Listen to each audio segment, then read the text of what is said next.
En in Markus 3 vers 13 tot 19 kom Jesus en hierdie disippels sit so, daar's nou baie wat bygekom het en alles.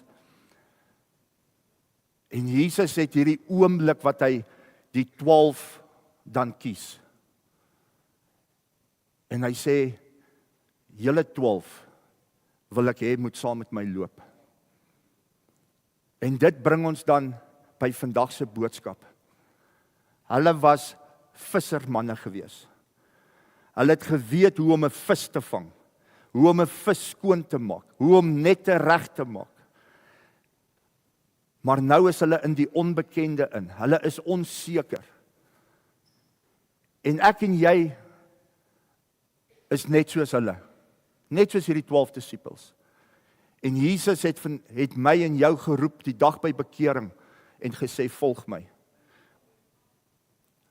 Toe ek tot bekering gekom het ek niemand naby my toegelaat wat vir my gaan bid nie.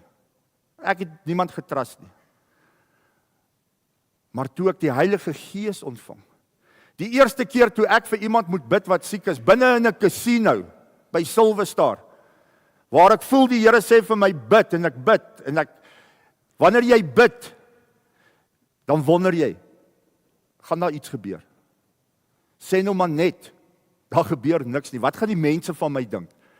Dit is hoe dit in die begin is, dit is hoekom Jesus met hierdie disippels die pad gestap het.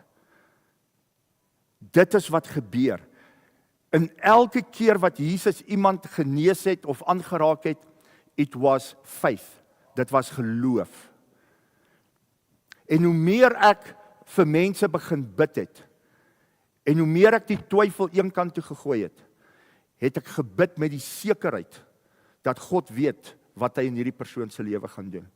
As dit nie gaan uitwerk soos wat ek het wou gehad het nie, daai persoon is klaar genees, maar God se tyd sal bepaal wanneer die getuienis kom.